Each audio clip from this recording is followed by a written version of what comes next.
अशोक, ठीक है। तो अशोक का बोटेनिकल नेम क्या था? सराका अशोका। उसकी फैमिली क्या थी?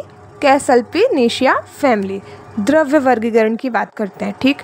तो द्रव्य वर्गीकरण में क्या है? चरक और सुश्रुत। अकॉर्डिंग टू चरक उन्होंने क्या बोला? वेदना स्थापन होता है और कसाय स्कंद होता है, ठीक। वेदना स्थापन और कसाय स्कंद, ये किसने बोला? चरक ने।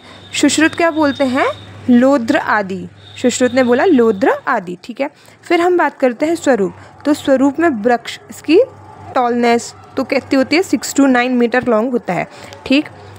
लालिमा युक्त भूरे रंग का होता है, ठीक। इसके जो पत्ते होते हैं वो कैसे होते हैं? ताम्र वर्ण के होते हैं और कोमल होते हैं, ठीक।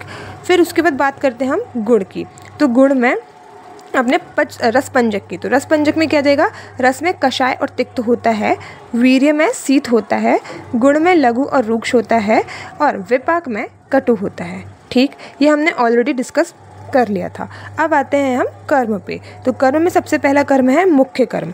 तो मुख्य कर्म में क्या है? रक्त स्तंभन, ग्राही और वेदना स्थापन। क्या होता है? रक्त स्तंभन, ग्राही और वेदना स्थापन।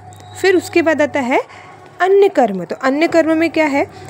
वर्ण्य, तृष्णा समन, विषघ्न, हृद, गर्भाशय उत्तेजन, गर्भाशय संकोचन, क्रीमिघ्न, शोतघ्न, ये जो है अन्य कर्म में आता है। आप अन्य कर्म में 3 से 4 नेम याद कर सकते हैं। फिर आता है दोष कर्म। तो दोष कर्म ऑलरेडी हमने पढ़ लिया था, कफ पित्त शमन होता है।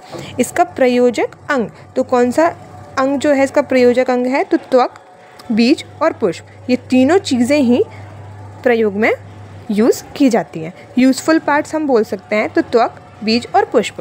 फिर उसके बाद आता है विशिष्ट योग। तो कहाँ कहाँ यूज़ होता है? तो अशोकारिष्ट, अशोक घृत, प्रदारी रस और कासीस आदि तेल। तो अशोकारिष्ट और अशोक घृत, ये 2 चीज़ें हम याद रख सकते हैं क्योंकि अशोक ही उसका नेम है। तो अशोकारिष्ट और अशोक घृत। Okay, thank you.